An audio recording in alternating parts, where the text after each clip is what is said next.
할렐루야, 반갑습니다. 2024년 9월 15일 주일 예배를 시작합니다. 예배는 하나님을 기쁘시게 하는 것입니다. 내 영혼 하나님을 기쁘시게 하자. 3번 이렇게 고백함으로 예배 선언하고 예배 시작하도록 하겠습니다. 시작. 내 영혼아 하나님을 기쁘시게 하자. 내 영혼아 하나님을 기쁘시게 하자. 내 영혼아 하나님을 기쁘시게 하자.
예배를 위해서 다 같이 합심하여 간절히 기도합니다. 하나님 아버지여 감사합니다. 오늘도 거룩한 날 주시고 우리 하나님 앞에 나와서 예배하며 영광 돌리시되 인도하심을 감사합니다. 모든 예배 하나님의 성령으로 충만하게 하시고 우리 하나님을 기쁘시게 하는 믿음의 모든 예배가 되도록 예배 시청을 인도해 주시옵시며 우리 성도들 어디에서 예배하든지 하나님 우리 하나님을 기쁘시게 하는 예배 성공하는 예배가 되도록 도와 주시옵소서. 성령으로 하나 되게 하셔서 하나님의 영광을 드리는 귀한 예배가 되게 도와 주시옵소서. 그래 우리의 기쁜 예배가 하나님을 기쁘시게 하는 믿음의 예배가 될 수 있도록 이끌어 주시옵시고 성령으로 하나 되도록 인도하여 주시옵소서. 예수님의 이름으로 간절히 기도하옵나이다. 아멘. 하나님 아버지여 감사합니다. 오늘 또 거룩한 날 주시고 우리 하나님 앞에 나와서 예배하며 영광 돌리시도록 인도하심을 감사합니다. 모든 시간 하나님의 성령이 친히 인도하여 주시고 성령으로 충만한 예배가 될 수 있도록 역사하여 주시옵소서. 성령을 말미암아 진리의 풍성함을 누리게 하시되 진리로 말미암아 생명과 자유함을 더 풍성히 누리는 믿음의 시간이 될 수 있도록 시간을 구별하여 주시고 거룩한 모든 순서로 인도하여 주시옵소서. 감사하오며 예수님의 이름으로 간절히 기원하옵나이다. 아멘. 전능하사 천지를 만드신 하나님 아버지를 내가 믿사오며 그 외아들 우리 주 예수 그리스도를 믿사오니 이는 성령으로 잉태하사 동정녀 마리아에게 나시고 본디오 빌라도에게 고난을 받으사 십자가에 못 박혀 죽으시고 장사한 지 사흘 만에 죽은 자 가운데 다시 살아나시며 하늘에 오르사 전능하신 하나님 우편에 앉아 계시다가 저리로서 산자와 죽은 자를 심판하러 오시리라. 성령을 믿사오며 거룩한 공예와 성도가 서로 교통하는 것과 죄를 사하여 주시는 것과 몸이 다시 사는 것과 영원히 사는 것을 믿사옵나이다.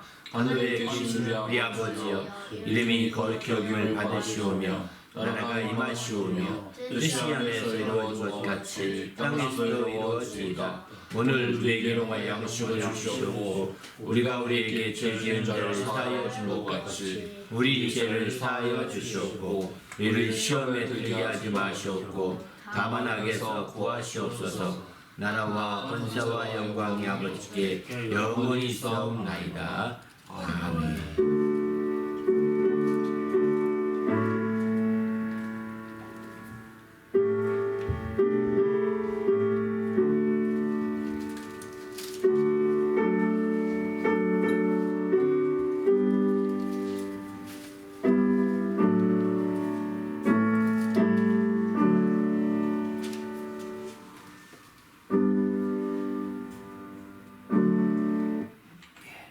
할렐루야. 오늘 하나님께 드릴 찬송은 십자가를 질 수 있나 461장, 주 음성 외에는 446장, 또 예수 따라가며 449장, 이 세 곡 찬송으로 하나님께 영광을 드립니다.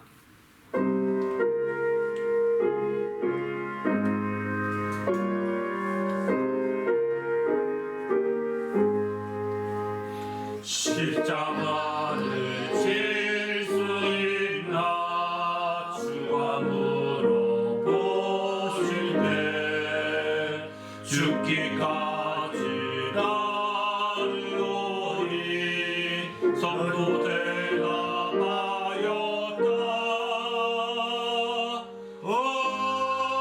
우리의 심령 주의 오시니 주님의 영상 만드소서. 주인도 따라 살아갈 동안 사랑과 충성을 바치오리다. 너는 기억하고 있나 구원받는 강도를. 그가 회개하였을 때 낙은 허락받았다.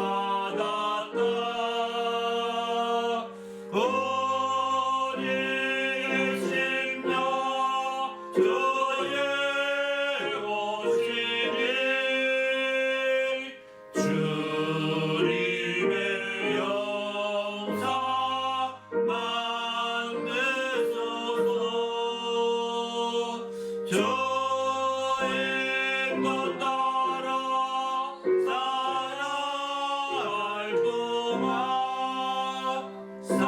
사랑과 충성을 바치오리다. 걱정 근심 얻은 그는 너를 둘러 덮을 때 주게 내 영 맡기겠나. 제우스님 믿으며 우리의 심령 주의 오시니 주님의 영상 만드소서. 주인도 따라 살아갈 동안 사랑과 충성을 바치오리다.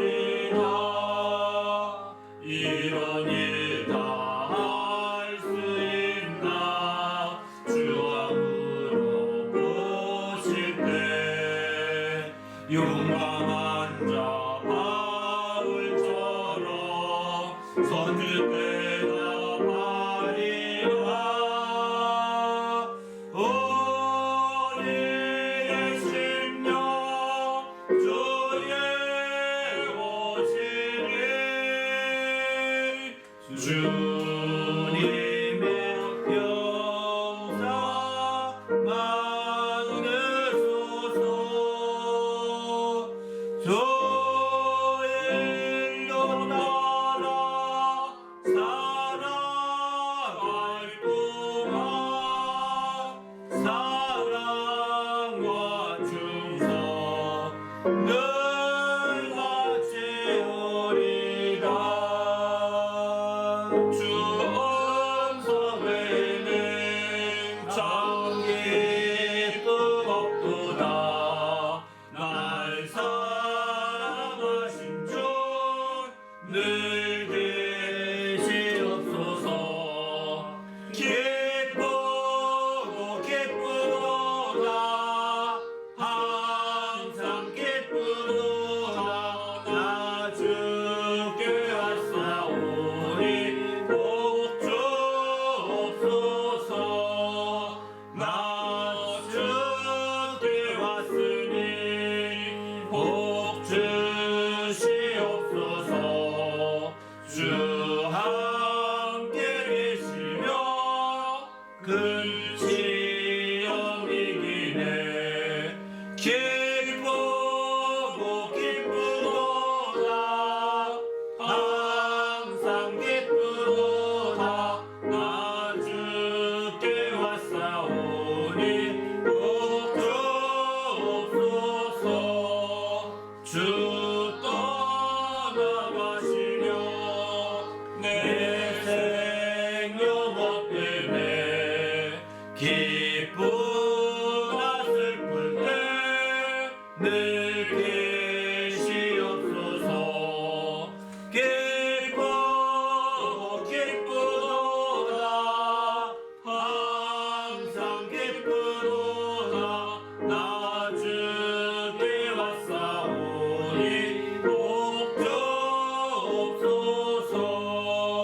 그 귀한 언약을 이루어 주시고 주 명령 따를 때 늘 계시옵소서.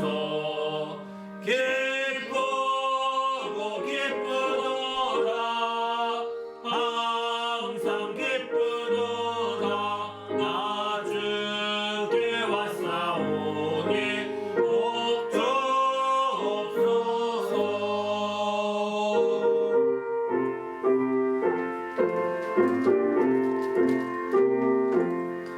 예수 따라가며 복음 선정하며 우리의 말 길과 나였네. 주를 의지하며 순종하는 자를 주가 늘 함께 하시리라. 의지하고 순종하는 길을 예수 안에 즐겁고 복된 길이로다. 해를 당하거나 우리 고생할 때 주가 위로해 주시겠네. 주를 의지하며 수고하는 자를 주가 내게 주시리라.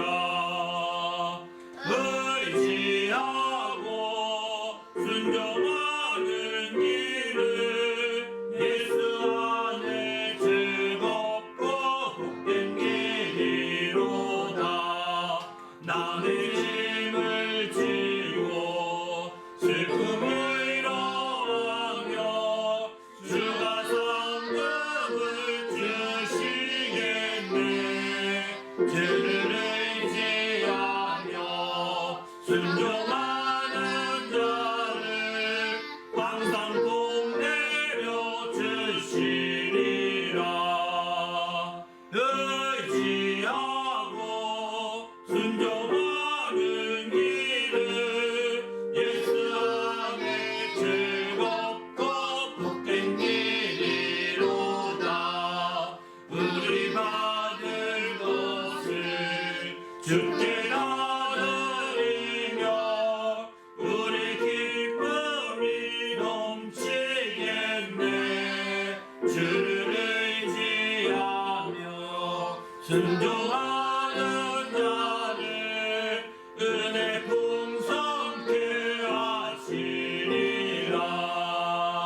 힘입어서 말씀 잘 배우고 주를 모시고 살아가세. 주를 의지하며 항상 순종하며 주가 살아계 주시리라.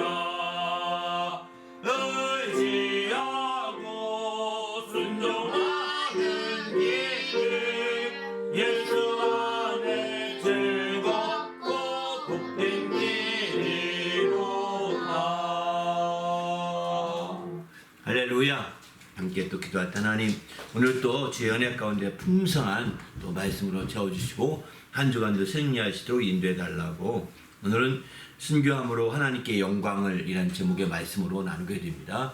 우리 하나님께서 정말 하나님께 영광 돌리는 귀한 삶, 그런 삶을 살 수 있는 귀한 은혜의 말씀으로 가득 채워질 수 있도록 인도해 달라고 간절히 합심해서 기도하고 봉헌 기도한 후에 또 말씀 나누도록 하겠습니다. 하나님 아버지여 감사합니다. 오늘 또 귀한 날 주시고 우리 하나님 앞에 나와서 예배하며 영광 돌리시도록 인도하심을 감사합니다. 성령으로 친히 감동하시며 이끌어 주셔서 우리 하나님을 기쁘시게 하는 모든 믿음의 시간이 되도록 인도하여 주시옵소서. 예수님의 이름으로 기도합나이다. 아멘.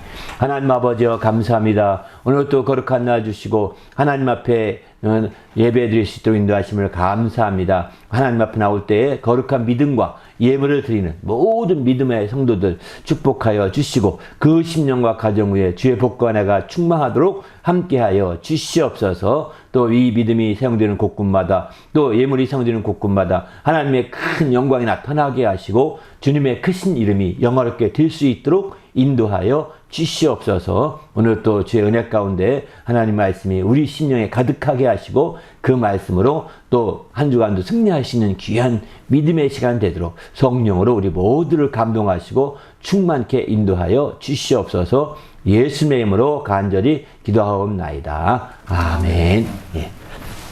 하나님 앞에 나올 때 또 거룩한 믿음과 예물을 드린 성도들에게 주님의 축복이 함께 하시기를 예수님의 이름으로 축원합니다. 아멘. 예. 하나님의 말씀은 요한복음 21장 말씀입니다. 요한복음 21장 18절부터 23절까지 말씀 다 같이 읽겠습니다. 시작. 내가 진실로 진실로 내게 이르노니 네가 젊어서는 스스로 띠띠고 원하는 곳으로 다녔거니와 늙어서는 네 팔을 벌리리니 남이 내게 띠띠우고 원하지 아니하는 곳으로 데려가리라. 이 말씀을 하시면 베드로가 어떠한 죽음으로 하나님께 영광을 돌릴 것을 가리켜 키심이라라. 이 말씀을 하시고 베드로에게 이르되 나를 따르라 하시니 베드로가 돌이켜 예수께 사랑하신 그 제자가 따르는 것을 보니 그를 만찬석에서 예수의 품에 의지하여 주님 파는 자가 누구 오니까 묻던 자더라. 이에 베드로가 그를 보고 예수께 여짜오되 주님 이 사람은 어떻게 되겠사옵나이까. 예수께서 이르시되 내가 올 때까지 그를 머물게 하고자 할지라도 네게 무슨 상관이냐. 너는 나를 따르라 하시더라. 이 말씀을 형제들에게 나가서 그 제자는 죽지 아니하겠다 하였으나 예수의 말씀은 그가 죽지 않겠다 하신 것이 아니라 내가 올 때까지 그를 머물게 하고자 할지라도 네게 무슨 상관이냐 하신 것이라라. 아멘. 오늘 하나님의 말씀은 순교함으로 하나님께 영광이라는 제목의 말씀입니다. 이제 제목을 순교라고 이제 했는데요. 21장 19절에 보게 되면 베드로가 어떠한 죽음으로 하나님께 영광 돌릴 것을 가리켜 말씀하신 그 말씀을 중심으로 한 건데요. 베드로는 이제 순교했죠. 어떠한 순교로, 이제 순교란 단어는 안 나오지만 어떠한 순교로 이제 하나님께 영광을 돌렸는지 이렇게 생각하면서 순교함을 통하여 하나님께 영광을 돌리자, 이런 주제의 말씀을 좀 나누고자 합니다. 우리 그리스도인들은 하나님의 영광을 이제 위하여 우리가 행하는 자들이 되어야 합니다. 무엇을 하든지. 고린도전서 10장 31절 보면은 너희가 먹든지 마시든지 무엇을 하든지 다 하나님의 영광을 위하여 행하라, 이렇게 말하고 있거든요. 우리가 어떤 것을 행하든지 초점은 하나님의 영광을 위하여 행해야 되는 거죠. 잠시라도 영광을 잊어버리고 그냥 나가버리면 질러버리면 안 되는 것이죠. 우리가 비록 어떤 상황이 되더라도 영광을 위하여 해야 합니다. 하나님에 대한 중심을 놓쳐서는 안 되는 것이죠. 영광을 위해서 해야 되는 거예요. 화를 내더라도 정말 지나친 화를 내더라도 여러분이 영광을 위해서 해야 할 수 있다면 가장 바람직한 거죠. 그렇게 해서 신경질을 내더라도 하나님의 영광을 위해서 할 수 있고 할 수 있다면 이보다 더 바람직한 거 없을 것입니다. 중심을 놓치면 안 된다는 것을 말씀드리는 겁니다. 하나님께 중심 있고 정말 그 영광을 돌리기 위한 거라면 화낼 수 있다고 생각합니다. 주님도 화를 내셨거든요. 화 자체가 죄가 아니라 바로 하나님께 중심을 안 두고 그저 자기 마음껏 그냥 성질을 내는 것이 사실 그게 죄로 갈 가능성이 많은 것이죠. 그래서 우리는 주님 앞에서 무엇을 하든지 다 영광으로 해서 하라는 겁니다. 우리가 화장실 가는 것도 사실은 그런 겁니다. 영광으로 해서 하고자 하는 초점을 둬야지 갔다 왔더니 시원하다 여기에 초점 두지 말고 화장실 가는 잠시 시간도 하나님의 영광을 위한 시간으로 우리가 마련할 수만 있다면 잠시 응하는 시간에도 우린 기도할 수도 있습니다. 감사와 찬양할 수도 있습니다. 그렇다고 해서 냄새나는데 계속 찬양하라 이 얘기는 아니지만 바로 하나님께 영광을 위하여 하나님께 중심을 두고 얼마든지 할 수 있다는 것을 말씀드리고 있는 거죠. 이렇게 바로 우리가 무엇을 하든지 그렇게 하라고 성경은 권고하고 있는 거예요. 왜 그러냐? 이사야서 43장 7절에 보면은 바로 내가 내 영광을 위하여 창조진 자를 오게 하라 이렇게 말하거든요. 내 영광을 위하여 창조하였다는 것입니다. 우리 모두는 하나님의 영광을 위하여 창조된 자들입니다. 그렇기 때문에 그 영광에 초점을 두고 나가야 되는 거죠. 만일 우리가 하나님의 영광을 위하여 창조된 자들이 잠시라도 하나님의 영광에서 빗나간다면 이거는 지혜가 아닙니다. 지혜가 될 수 없습니다. 잠시 하나님의 영광에 빗나가서 자기 영광을 추구할 수도 있긴 하겠지만 그러나 그 대가는 혹독할 것입니다. 그렇기 때문에 우리는 주님 앞에서 정말 하나님의 영광에 초점을 놓치지 말고 빗나가서는 안 된다는 겁니다. 무엇 하든지 빗나가지 않게 항상 중심 안에서 하나님 앞에서 또 하나님 안에서 하나님 앞에서 하나님을 중심에 두고 우리가 행할 수 있을 때 그게 바로 하나님의 영광에 초점 둔 삶이라고 볼 수가 있는 거죠. 우리가 연약해서 때로는 죄악에 빠질 수도 있습니다. 우리가 부족해서 때로는 정말 죄악의 유혹을 당할 수도 있습니다. 그렇지만 그럴 때라 할지라도 정말 하나님의 영광에 내가 죄악에 끌려가서 죄악의 종이 되어 정말 노예가 되어 끌려가면서도 하나님 나는 영광을 해요. 내가 하고 있는데요. 나 지금 이런 상황입니다. 하나님 보십시오. 나 좀 불쌍히 여겨주십시오. 나를 긍휼하게 해주십시오. 나를 보십시오. 이렇게 그분 앞에 내가 죄악의 노예로 끌려가면서도 그렇게 그 갈고리에 찢겨가면서도 그렇게 고백할 수 있다면 당신은 반드시 거기로부터 벗어나게 될 것이고 해방되시는 길이 열릴 것입니다.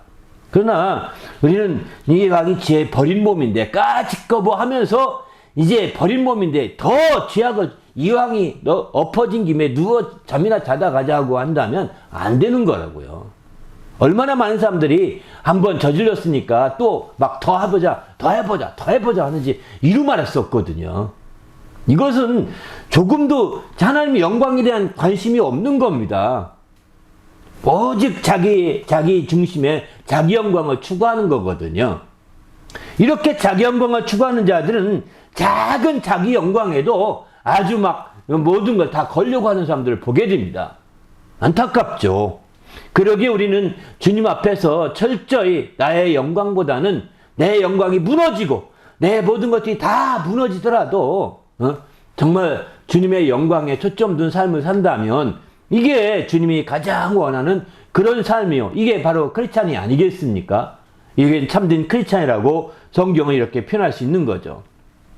오늘 본문도 그래서 베드로에게 말합니다. 바로 너는 이제 원치 않는 곳에 다니면서 젊어서는 내 마음대로 다녔지만 이제 스스로 띠띠고 마음대로 다녔지만 늙어서는 내 팔을 벌릴 것이다. 그리고 남이 내게 띄울 것이고 또 내가 원하지 않는 곳으로 가게 될 것이다. 이렇게 말합니다. 정말 그것은 곧 어떠한 죽음으로 하나님께 영광을 돌릴 것을 말씀한다 이렇게 말하는데 죽음까지도 영광 돌릴 수 있다는 걸 보여주고 있지 않습니까? 죽음까지도 우리가 죽는 것까지도 영광을 돌릴 수 있음을 이렇게 주님은 말씀하고 있는 거야. 우리가 원치 않는 환경들을 많이 당하게 됩니다. 내가 원했고 내가 기뻐했던 그런 환경과 상황이 아니라 내가 원하지 않았던 내가 기뻐할 수 없는 환경과 상황이 부딪혀올 때가 굉장히 살다 보면 많을 것입니다. 그럼에도 불구하고 그런 모든 상황 가운데 지금 여기 베드로의 죽음의 이 상황은 베드로가 원하는 것이 아니라는 겁니다. 뭐 젊어서는 원하는 대로 했지만 원치 않는 곳으로 끌려다닐 정도가 되니까 원하는 것이 아니잖아요. 베드로가 원하는 죽음이 아닌 겁니다. 한마디로 말해서 이 죽음도 이 상황도 베드로가 원하는 것이 아닌 겁니다. 그런 상황을 맞이해도 그것을 통해서도 영광을 돌릴 수 있다고 이렇게 말하고 있는 거죠. 그런 상황에서도 영광을 돌릴 수 있다는 거예요. 나는 이거 원치 않은데요. 나는 저걸 원하는데요. 내가 이걸 원치 않아도 정말 그 상황 통해서 영광을 돌릴 수 있다라고 이렇게 표현하고 있습니다. 그렇기 때문에 우리는 어떠한 죽음까지도 주님 앞에서 이렇게 영광을 돌릴 수 있음을 성경은 가르쳐주고 있는 거죠. 그래서 우리는 죽음이라는 것까지도 심지어 죽음은 그만이다 하는 사람 많이 있지 않습니까? 그만 아닙니다. 죽음까지도 하나님께 영광 돌리는 정말 그 한 방식일 수 있는 거거든요. 그래서 하나님께 영광 드리는 최고의 죽음을 우리는 그리스도 안에서는 순교라고 표현합니다. 하나님께 영광, 물론 여러 형태의 죽음이 있을 것입니다. 바로 자연사를 통해서 이제 오랫동안 만수를 하고 소천할 수도 있겠죠. 그렇게 해서 영광 드릴 수도 있을 것이고, 또 이제 어떤 사람은 빨리 죽어야 되는데 죽지 않은 사람이 있습니다. 연세 드신 분들 치고 빨리 죽어야 된다는 말 안 하는 분이 없습니다. 그런데 그럼에도 불구하고 이제 더 살고 더 사신다고요. 그렇게 해서도 영광 돌릴 수 있는 거예요. 자기가 원치 않지만 자기는 좀 더 빨리 죽었으면 좋겠다.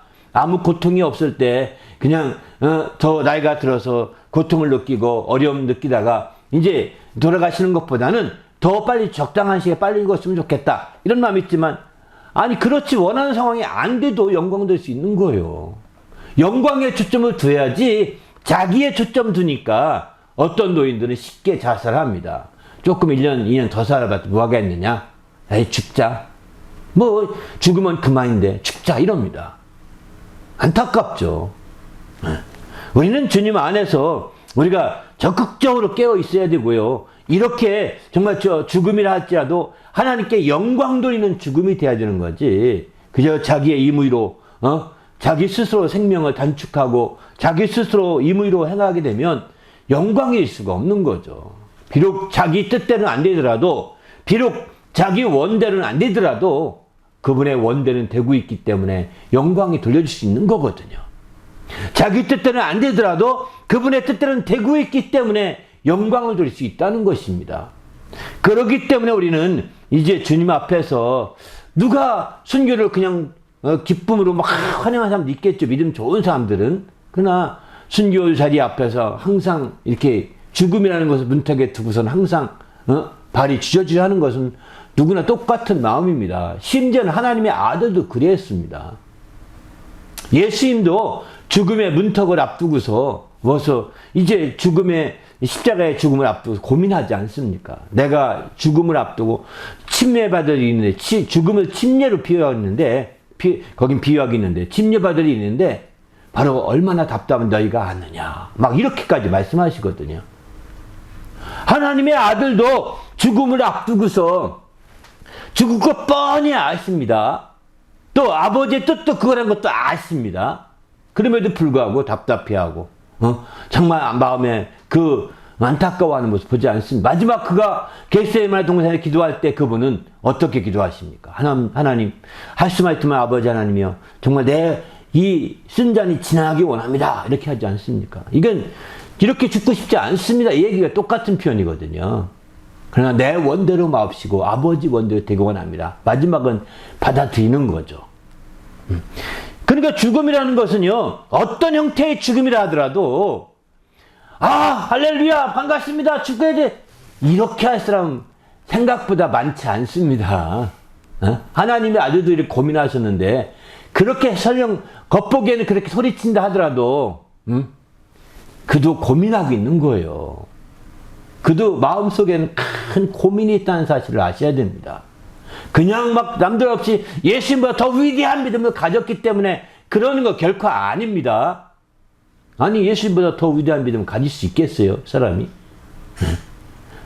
그런 예수님보다 더 좋은 믿음도 아닌데 그렇게 고민 없이 주여 나는 죽음을 환영합니다. 나를 죽여 주시옵소서. 이렇게 할 사람이 있겠냐고요.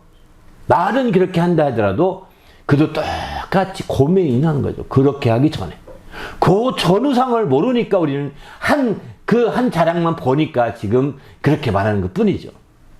그래서 우리는 주님 앞에서 항상 죽음 앞에서 누구든 다 이제 발끝이 흐려지고 흔들리고 있고 또 고민하고 있고 답답해하고 있다는 사실을 정말 느끼셔야 하고 깨달으셔야 됩니다.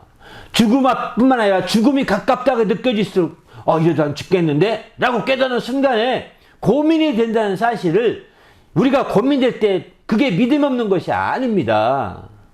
그런 상황에서 고민하다가 그래도 주의 뜻대로 되어지이다 라고 하는 것이 믿음인 거죠.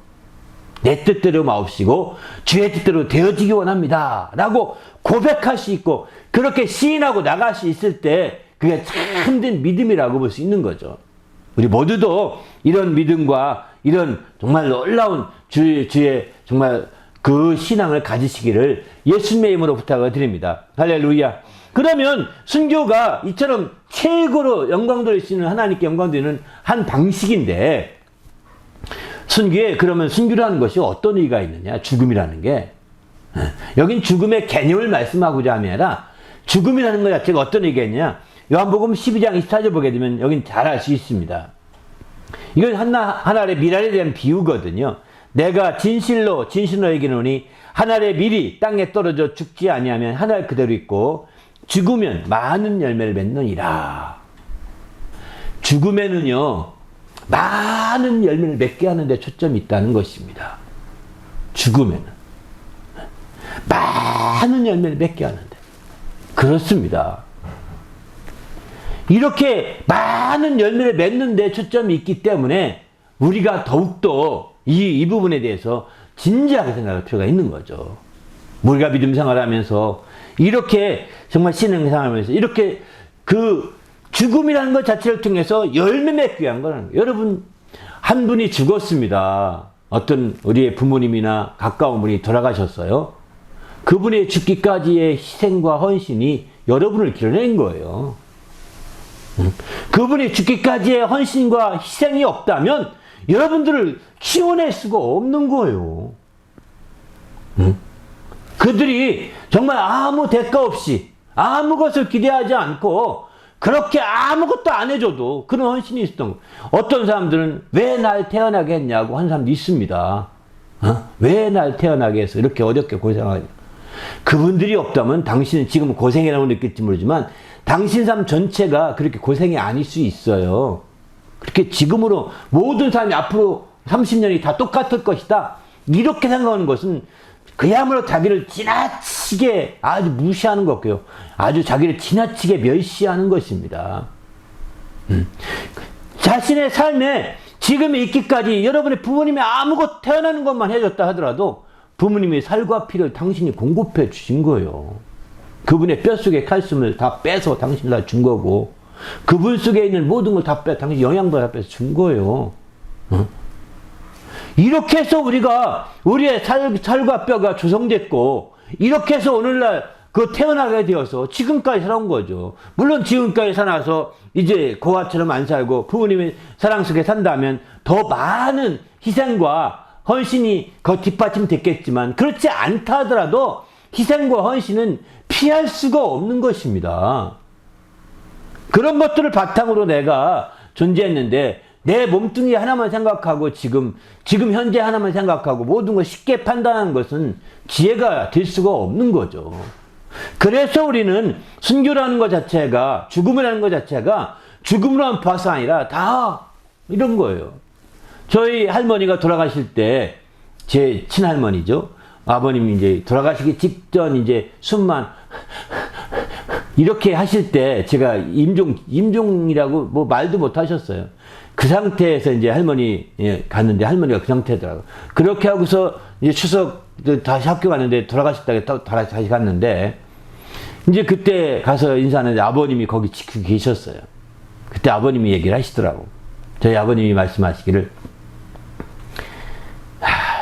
이 할머니다 다 이렇게 다 빼서 다 우리에게 주고 이 껍데기만 남아서 지금 봐라야 이러시더라고요. 진짜 오랫동안 한 일주일 안 먹으셨죠. 안 잡수시고 그냥 마지막 숨만 헐떡이는 거예요. 이제는 그 상태이기 때문에 그 피부가 뼈에 붙어 있습니다. 알다시피 얼굴이 쫙 빠졌고요. 그런 붙어 있어요. 그리고 옆으로 이렇게 두어서 그냥 숨만 헐떡이고 계신 거예요. 그 상태를 보면서 우리가 다 빼먹었다는 겁니다. 우리가 다 빼먹었다. 다 우리가 다 빼먹었다고도 말씀하시지만 우리가 다 빼줬다. 빼주고 껍데기만 남았다 이러시더라고요. 다 빼주고 껍데기만 남은 거야 이러더라고요. 저는 그 말이 잊혀지지 않습니다. 사실은. 그러기에 항상 이 죽음이라는 게 열매를 맺어가는 거구나. 그런 죽음을 통해서, 그런 헌신과 희생을 통해서 마침내 많은 자손들이 이렇게 퍼져가고 또 많은 후손들이 이루어지고 많은 세대가 이루어지고 이렇게 하는 거구나 라고 하는 것을 생각해 보게 되는 거죠. 그런데 우리가 그렇게 죽지 아니하면 하늘 그대로 뿐이라는 겁니다. 그렇게 죽어야 되는데 헌신과 이렇게 자기 헌신과 섬김을 통해서 정말 죽어야 되는데 이렇게 헌신하지 않고 이렇게 섬기지 않고 그렇게 죽게 되면 하늘 그대로밖에 없다는 거예요. 죽음이라는 것은 바로 이렇게 희생과 헌신이 대전제가 되어 있는 거예요.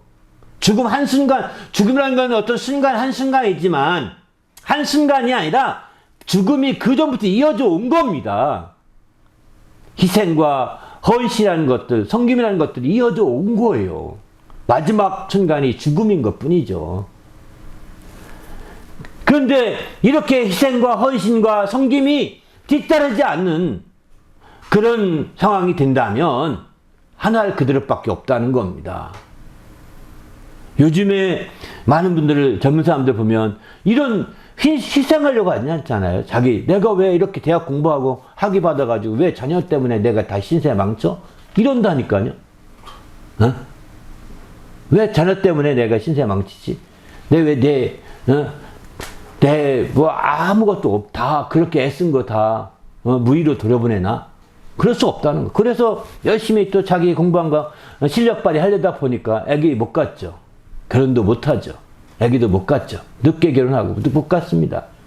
가지려고 할 때는 늦어진 경우가 굉장히 더 많습니다. 누구한테 희생하냐는 거예요.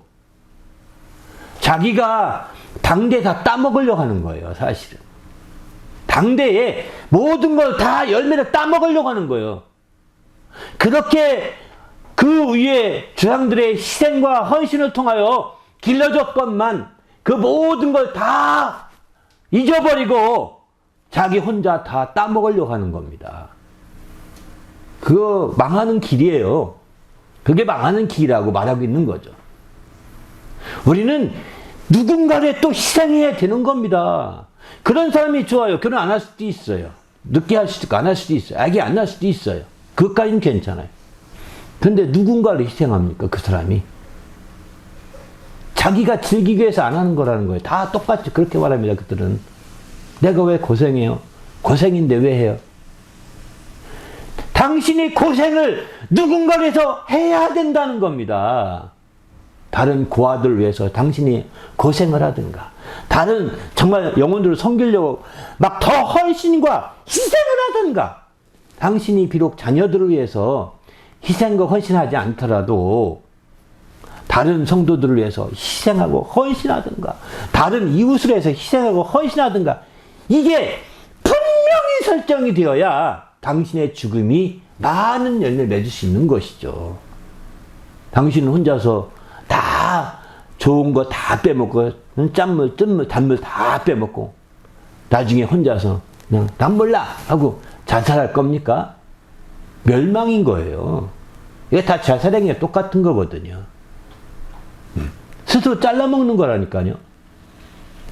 그래서 우리는 주님 앞에서 진정한 죽음의 의미의 가치는요, 바로 열매로 승화되어야 된다는 것입니다. 우리의 죽음이, 곧 우리의 희생과 헌신이 바로 많은 열매로 나타나야 되는 것입니다. 더 많은 열매로. 정말 우리가 최소한도는 여러분의 자손으로, 이게 최소한이에요. 최대가 아닙니다.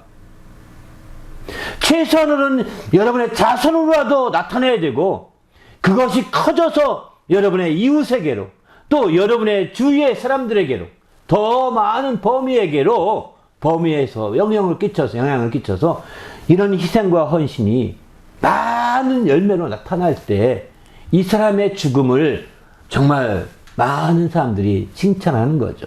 존중하는 겁니다.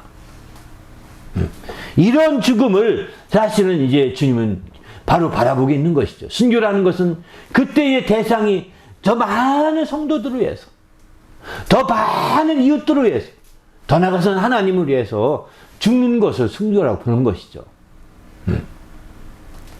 이렇게 희생과 헌신이 대전제가 되지 않고서는 소용이 없다는 거예요. 희생과 헌신을 통하여 주님께 다 경건하게 살고자 한다면 핍박이 오게 마련이고, 이런 핍박들은 결국은 박해와 핍박을 통해서 더 죽음에 가까워가는 것이죠. 바로 죽음 일부 직전에 박해와 핍박을 통해서 막 흩어지게 만듭니다. 최후에는 죽음을 통해서 흩어지게 만드는 거예요. 죽기 전까지는 그 사람 주위로 빙빙빙 돌면서 모였지만 죽어보십시오. 뭐에 구심점이 없어지잖아요. 그러니까 흩어질 수밖에 없는 겁니다. 박해도 마찬가지입니다. 박해도. 이제 사도행전을 보게 되면은 큰 8장 1절 보면은 예루살렘에 있는 교회에 큰 박해가 오니까 사도들 외에는 다 흩어졌다고 했습니다. 이 흩어진 사람이 어디 갔을까요? 11장 19절 보게 되면은 그 흩어진 자들이 베니게와 구브로와 안디옥까지 이르러서 복음을 전했다고 했어요. 안디옥까지 이르러서 특별히 이들은 유대인에게 복음을 전했다고 표현하고, 20절을 보게 되면 그 중에서 구브로와 또 구레네 몇 사람이 안디옥에 이르러 헬라인에게 드디어 말씀을 전하기 시작했다. 이렇게 말합니다. 안디옥에 이르러서 헬라인에게. 그렇게 우리는 정말 그 주님의 그 핍박과 박해가 흩어지게 하는 건데, 이게 또 다른 죽음의 유형이라고 볼 수 있는 거죠. 그런 핍박과 박해가 가만히 있는데 핍박받고 오겠습니까? 경건하게 더 주의 뜻대로 살려고 할 때 이런 핍박이 있게 마련인 것이죠. 그래, 무릇 경건하게 살고자 하는 자들에게는 핍박이 있을 것이다 라고 이렇게 성경은 말씀하고 있습니다. 그런 차원에서 볼 때 우리가 적극적으로 마지막 때 깨어있을 수밖에 없는 거죠.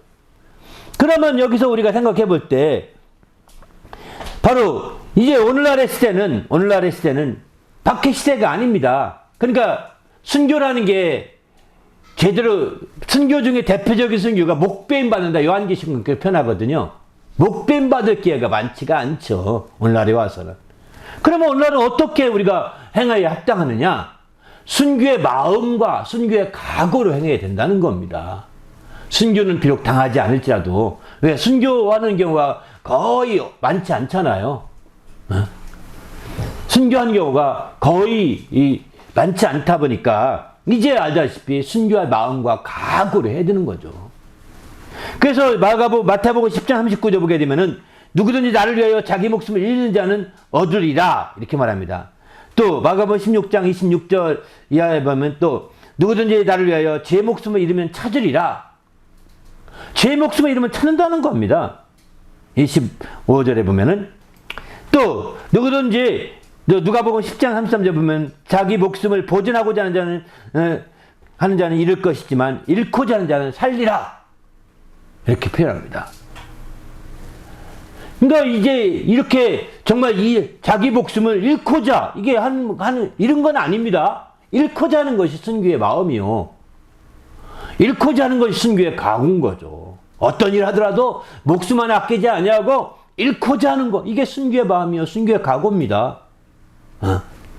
그렇게 해서 마침내 이제 그 나가게 될 때 하나님의 오히려 그들에겐 그 얻게 되고 찾게 되고 살게 될 것이라고 이렇게 표현하고 있습니다. 우리도 이제 주님 안에서 순교의 이 마음과 각오로 나가신 성도가 되시기를 예수님의 이름으로 축원합니다. 할렐루야. 그래서 에스더 4장 16절을 보게 되면 이런 말씀합니다. 에스더가 말하죠. 내가 죽으면 죽으리라 이러지 않습니까? 죽으면 죽으리라는 거, 자기 목숨을 아끼지 않은 거죠. 잃고자 한 겁니다. 내가 잃게 되면 잃을 것이다. 자기 목숨을 잃게 되면 잃을 것이다. 왜냐하면 당시에 이제 그 에스더가 왕 앞에 나갈 수가 없거든요. 왕이 부르기전에 나가지 못합니다. 부르기전에 나갔다가는 조서가 내려서 아주 큰 그 벌칙을 받게 돼 있거든요. 그런데 그런 상황에서 그 모든 규칙이 있는데도 불구하고 지금 정말 바빌론을 끌려갔던 유대인들이 다 죽게 돼 몰살될 판입니다. 그것을 모르드리를 통해서 지금 에스더가 알게 된 겁니다. 자기는 왕비로서 당장은 1차적으로는 죽지 않겠죠. 그러나 이제 모르드리는 그걸 말합니다. 먼저는 우리 백성이 죽겠지만 그 다음에 당신 차례가 될 것입니다. 모든 우리 백성이 죽게 되는데 당신이 어쩌할 줄 압니까? 왕비가 괜찮을 줄 압니까? 쫓겨나고 죽고 피할 수 없는 길입니다. 순서입니다. 그 앞에 그래 내가 그래서 죽으라 이래서 죽으면 똑같으니까 이제 왕 앞에 가지라. 그리고 왕 앞에 빨리라도 한번 해보리라 하고서 그 앞에 가고 기도를 부탁하면서 이제 내가 죽으면 죽으리이다 하고 기도 부탁에 나가는 겁니다. 결국은 에스더가 이렇게 나가는 것이 왕에게 좋은 마음을 갖게 하나님이 역사해 주셔서 오히려 살게 하는 길이 열렸고 그 죽을 곳에 그것을 기획한 자가 죽게 되는 그 아주 대역전의 현상이 나타나게 되는 거죠. 바로 이처럼 우리가 죽으면 죽으리라, 잃으면 잃으리라, 잃으면 정말 목숨을 빼앗기면 빼앗기리라, 이런 마음, 이게 바로 순교의 각오예요. 순교의 그 마음인 거죠. 아니 이런 마음을 어떻게 알아요? 하나님은 아십니다. 주님은 아십니다. 주님은 생각을 아신다고 했습니다. 생각을 아신대요. 우리 주님이 직접 그러지, 누가복음 11장 10절 보면 예수께서 그들의 생각을 아시고 이러지 않습니까? 그들이 악함도 아십니다. 마음속에 악한 것도 아십니다. 또 더 나가서 그들 속에서 이제 뭐 어떤 것을 질문하고자 하는지 묻고자 하는지도 아십니다. 아신다고 이렇게 요한복음 16장 19절은 그렇게 말하고 있습니다. 우리 주님, 또 사도행전 15장 8절은 마음을 아시는 하나님이라고 이런 표현도 나옵니다. 아시어요. 우리가 어떤 마음으로 살고 있는지, 어떤 생각으로 살고 있는지 하나님을 아시는 겁니다. 그분을 신뢰하는 겁니다. 그분은 전지하신 분이시거든요. 내 마음을 어떻게 아셔? 마음, 그분이 모른다고 생각하니까 당신이 범죄에 빠지는 겁니다. 정직하지 못한 겁니다. 그냥 당장 눈가림만 해서 숨기면 된다고 생각하는데 절대 아닙니다. 당신이 무슨 짓을 하는지, 무슨 생각을 하는지, 어떤 일을 벌였는지, 우리는 사람들은 가릴 수 있지만, 숨길 수 있지만 하나님 앞에는 숨기지 못하는 거예요. 그래서 우리가 평상시에 하나님 앞에 정직한 삶이 얼마나 중요한지를 보여주고 있는 거죠. 바로 우리가 순교할 마음, 우리가 순교할 각오로 살고 있는 이런 마음들을 주님은 아시기 때문에 바로 우리가 그런 마음으로 사는 것을 이제 오늘날의 시대, 박해가 별로 없는 시대에는 그게 중요한 거예요. 지금도 박해가 있습니다. 어떤 분은 그러더라고요. 이슬람을 연구하는 사람은 왜 지금 오늘날 시대에 이슬람교가 있을까요? 누가 질문을 그렇게 했답니다. 그분은 이렇게 말하더라고요. 요한계시록에 목뱀 받은 자, 아직 목뱀 받은 자가 더 수가 남아있다 이렇게 말하는데 그들 때문에 목뱀 받은 자가 더 있다는 겁니다. 앞으로 그 일을 누가 하겠느냐? 저 이슬람을 통해서 시킨다는 거예요. 그들은 지금도 칼로 목다 죽이거든요. 요즘은 칼이 없어서 총으로 그냥 대개 아니면 교수형 총사력 이렇게 하잖아요. 칼로 안 죽입니다. 목을 쳐서 죽이지 않는데 유일하게 이슬람만이 참수형이 있는 거예요. 유일하게. 마지막 요한계시록의 말씀을 응하게 하려고 하는 거죠, 사실은.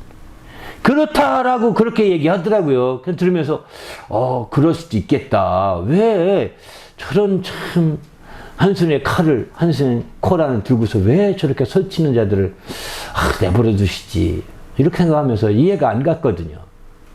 그냥 이슬람 연구자가 한 얘기입니다. 그들은 마지막까지 목배임하려고 기다리고 있다는 겁니다. 마지막까지. 지난번에 어떤 사람 목배임하에서 참수하는 것을 동영상이 떠서 한번 봤더니 진짜 비참하더라고요. 그러니까 이게요, 정말 지금도 여전히 목배만 소수는 있습니다. 옛날같이 카레 시대가 아니니까 목배만 숫자가 줄지 모르겠지만, 그러나 여전히 이슬람이 살아있는 한 목배임은 계속 될 겁니다. 아무리 세상이 아무리 악해도 그렇게 악하게는 안 죽이거든요. 죽이는 방법이 많은데 그렇게까지 하겠습니까? 그러나 이제 여기서는 그렇게 아주 악랄하게 그렇게 죽이는 거죠. 우리는 정말 이런 시대에 살고 있어서 다행이다 할지 모르겠지만, 우리가 그러면 그럴수록 더 앞에서 목베인 반자를 보고 그런 사람들 볼 때 우리는 더 많이 우리가 이제 깨어 있을 수 있겠지만, 그렇지 않게 되면 우리는 마음이 약해지는 거거든요. 그러나 우리는 순교할 마음을 가지고 순교할 각오를 가지고 산다면 우리는 달라질 것입니다. 네. 우리 모두도 이런 순교할 마음과 각오로 우리 하나님께 나아가기를 예수님의 이름으로 부탁을 드립니다. 할렐루야. 네. 그러면 순교할 마음이라, 순교할 각오라 이렇게 말씀드렸는데, 그것을 가장 잘 표현한 말씀, 이 말씀입니다. 바로 예수께서 이르시되, 마태복음 20장 37절인데요. 내 마음을 다하고 목숨을 다하고 뜻을 다하여 주 너희 하나님을 사랑하라, 이거죠. 사실 말씀대로 마음을 다하고 목숨을 다하고 뜻을 다하여 하나님을 사랑하는 거예요. 순교할 각오, 순교할 마음이 여기 다 배어 있는 겁니다.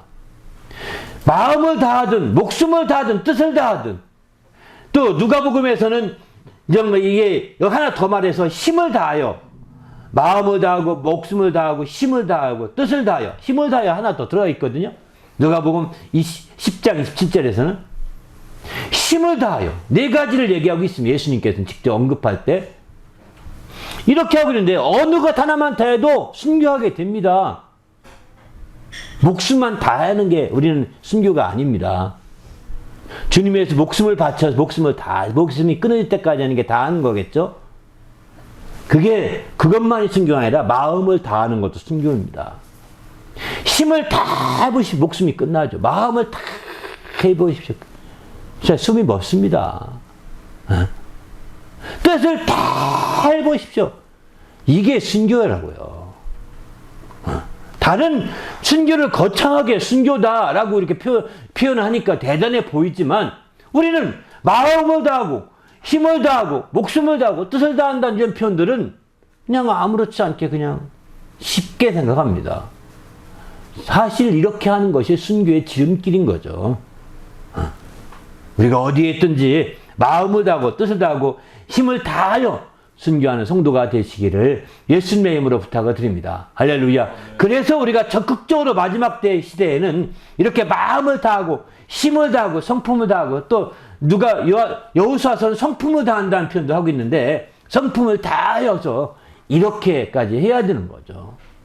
성품이라는 것이 여러분이 정말 우리가 그 감정과 우리가 가진 모든 성품을 다하는 겁니다. 그냥 그걸 아껴뒀다가 다른 데 쓰려고 하지 말라는, 다한다는 것은 아껴두지 말라는 거거든요. 다음을 해서 비축해두지 말라는 거거든요. 그냥 그게 끝이려니 하고 그냥 다 하는 겁니다. 얼마나 많은 사람들이 비축하고 얼마나 많은 사람들이 저축해 놓습니까? 그리고 하나 가져가지도 못할 거면서 저축해 놨다가 그렇게 허망하게 다 버려집니까? 안타깝지 않습니까? 우리 모두 이제 주님 안에서 허망한 자가 되지 않기 위해서 더 깨어서 하나님 앞에 정말 이와 같이 마음을 다하고 힘을 다하고 뜻을 다하고 목숨을 다하고 또 성품까지도 다 해서 정말 하나님을 섬기는 성도가 되시기 바랍니다. 이게 순교의 마음이요, 순교의 자세인 거죠. 이런 자세의 가장 중요한 것이 에베소 6장 6절 이렇게 말합니다. 눈가림만 하여 사람을 기쁘게 하는 자처럼 하지 말고 그리스도의 종처럼 마음으로 하나님의 뜻을 행하라 이렇게 표현합니다. 눈가림만 해서 이제 사람을 속이지 말라는 겁니다. 사람을 속이는 것처럼 하지 말고 고려 3장 22절도 똑같이 말합니다. 사람을 기쁘게 하려고 눈가림만 하지 말고 오직 주를 두려워하여 성실한 마음으로 하라 이렇게 말합니다. 그리스도의 종들이 이렇게 하듯이 말이죠. 우리는 주님 앞에서 정말 하는 마음을 다하는 성도, 마음을 지켜보시는 그분 앞에 마음을 다하지 않고 다 했어요 이렇게 한다면 아니죠. 마음을 지켜보지 않습니까? 그래서 아나니와 삽비라의 예가 사실은 성경에 기록된 것도 그것 때문인 것 같습니다. 그들은 다 하지 않았던 거예요. 주님 앞에 처음에는 다 하려고 했는데 주님 앞에 다 하지 않고 다 빼돌려 놓고서 다 했다 하는 거죠. 다 빼돌려. 그러니까 물어봅니다. 그랬더니 그때 정직하지 않게 또 말합니다. 다 했다. 또 거짓말합니다. 그들의 마음을 아신 하나님이 그들을 성령으로 책망을 하시죠. 제자들을 통해서. 이처럼 우리가 주님 앞에서 순교할 마음이라는 것은 정말 이렇게 모든 걸 다 하는 거죠. 근데 오늘 보면 우리가 이렇게 순교할 마음으로 하나님께 영광 돌리기 위해서 꼭 필요한 것이 있습니다. 또 한 가지 마지막. 오늘 본문에서 배우시는 지혜인데요. 이건 뭐냐면 뒤를 돌아보지 말고 자기에게 주어진 표대대로 가라는 겁니다. 앞으로만. 뒤에 있는 거 돌아보지 말고 옆에 있는 거 돌아보지 말고 자기가 맡은 사명을 위해서 그냥 몰두하라는 겁니다. 거기 집중하라는 겁니다. 표대를 향해 앞으로 나가는 거죠. 이런 사람들이 필요한 거죠. 오늘 본문의 21절에 보게 되면은 이제 베드로가 그러지 않습니까? 이 사람은 어떻게 되겠습니까? 사도 요한을 가리켜서 이 사람은 어떻게 되겠느냐? 이렇게 묻습니다. 그러니까 22절에 보면 예수께서 이르시되 내가 올 때까지 그를 머물게 하고자 할지라도 내게 무슨 상관이냐? 너는 나를 따르라 하시더라. 상관하지 말라는 거예요. 이것을 베드로는 또 오해해가지고 정말 주님의 따르라고 말씀한 것도 제대로 못 듣고서 이제 저는 죽지 않는다 했다고 막 그렇게 말합니다. 그랬더니 옆에서 진짜 그 말을 들었던 그 당사자 본인이 다시 말하는 것이 23절이죠. 23절에 이 말씀은 형제들에게 나가서 이제 그 제자는 죽지 아니한다. 이제 베드로가 이렇게 잘못 오해했어요. 이렇게 했는데 예수의 말씀은 그가 죽지 않겠다 하신 것이 아니라 내가 올 때까지 그를 머무게 하고자 할지라도 네게 무슨 상관이냐 하신 거라. 본인이 수정해서 이렇게 성경에 기록해 사도 요한복음을 쓰면서 자기와 관계된 얘기니까 이렇게 수정해서 다시 한번 써놓습니다. 설명해서. 근데 자기가 분명히 들었으니까요. 여기서 우리가 순교하는 마음으로 갈 때는 옆에 사람이 어떻게 하는지 볼 필요가 없다는 겁니다. 거기에 지나치게 눈치 보고 거기에 지나치게 이렇게 생각해보고 이렇게 할 거 아니라는 겁니다. 그냥 앞으로 나가는 겁니다. 내가 맡은 나의 그 작은 일들을 놓고서 앞으로 나가는 거죠. 그럴 때에 하나님께 참으로 영광도 있는 삶을 마지막까지 이룰 수 있는 거죠. 그렇지 아니하고 그저 옆에 사람 눈치 보면서 저 사람은 어떻습니까? 왜 저긴 저렇게 합니까? 난 이렇게 하면서 하나님께 이렇게 원망하고 자꾸 옆을 뒤돌아보게 되면 이제 원래 취지의 일도 이룰 수가 없게 되는 거죠. 그런 대표적인 사람이 롯의 아내지 않습니까? 롯의 아내는 이제 구원받으라 소아성으로 피신하다가 또 뒤돌아와서 마침내 소금기둥에 있다 하지 않습니까? 자기의 본연의 일을 하지 못하게 되는 거예요. 우리도 이제 주님 앞에서 정말 절정이 되게 되면 이제 돌아보지 말고 앞으로 나가는 겁니다. 표대를 향해 달려가야 되는 겁니다. 앞으로. 뒤를 돌아보지 말고 옆을 돌아보지 말고 무슨 상관이냐? 상관을 맺지 말고 그냥 저희가 정말 밥으로 손으로 먹든 엉덩이로 먹든 입으로 먹든 코로 먹든 상 말고 우리는 앞으로 달려나갈 때 하나님 앞에 참으로 더 영광도 있는 귀한 삶을 살 수 있는 거죠. 우리 모두도 이제 이렇게 순교함으로 영광을 돌리되 정말 지금 시대 갔다 오면 순교의 마음으로 순교의 각으로 하나님께 영광을 돌리는 성도가 되시기를 예수님의 이름으로 축원합니다. 할렐루야. 이렇게 하기 위해서는 마음을 다하고 힘을 다하고 목숨을 다하고 뜻을 다하고 또한 성품까지 다해서 하나님께 영광을 돌리시다면 이게 최고의 정말 신앙이지 않겠는가 성경은 가르쳐주고 있습니다. 우리 모두도 이제 주위의 사람들과 지나치게 비교하거나 정말 주위 사람들을 보면서 탓하면서 돌아보면서 하지 마시고 앞을 향해서 순교의 마음 있는 사람들은 그 순교할 그날까지 앞을 향해서 달려가는 자가 되시길 바랍니다. 할렐루야. 지나치게 옆에와 비교하거나 상관을 하게 되면 바로 우리는 달려갈 수 없습니다. 자꾸 매이게 되고 붙잡히게 되고 자꾸 뒷다리 잡는 거예요. 우리 모두가 이렇게 잡히지 않고 정말 주의 뜻대로 귀 쓰이도록 그래서 하나님께 영광도 있는 귀한 삶이 될 수 있기를 예수님의 이름으로 축원합니다. 이렇게 해서 우리가 죽음으로 말미암아 이런 희생과 헌신으로 말미암아 많은 열매를 맺게 되는 겁니다. 이렇게 해서요. 하반기 우리의 피어가 내 영혼아 정말 열매 맺어 영광 돌리자 이렇게 이거거든요.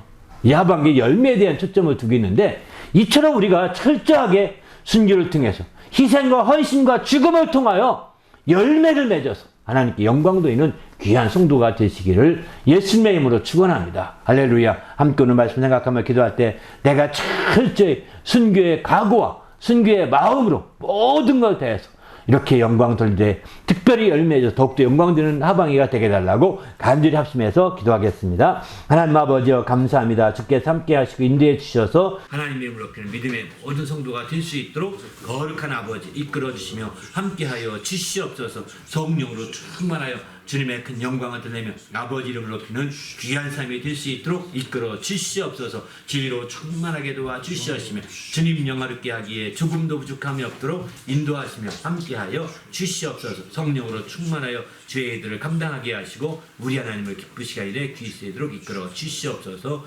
예수 이름으로 기도합나이다. 아멘.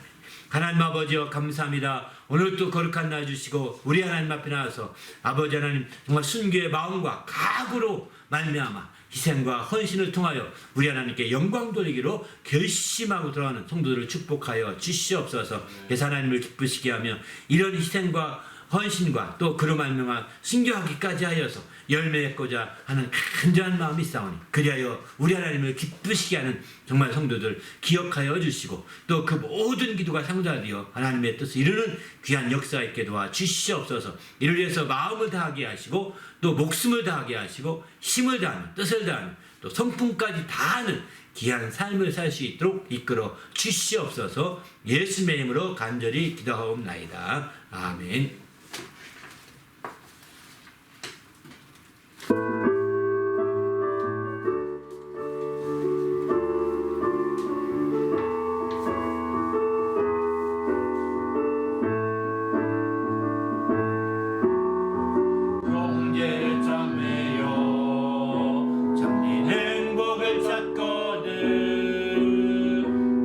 예수님을 만나보세요.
좋다오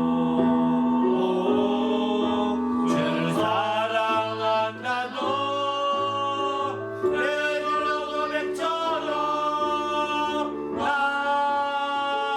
예수를 사랑한다오.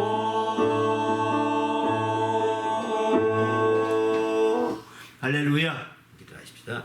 이제는 우리 구주 예수 그리스도의 은혜와 하나님 아버지의 크신 사랑과 성령님의 그 교통하심이 이제 순교할 마음을 그리고 그 각오로 하나님께 영광 돌리기로 결심하고 돌아가는 모든 믿음의 성도들 위에와 그 가정과 교회 위에 지금부터 영원토록 함께 있을지어다. 아멘.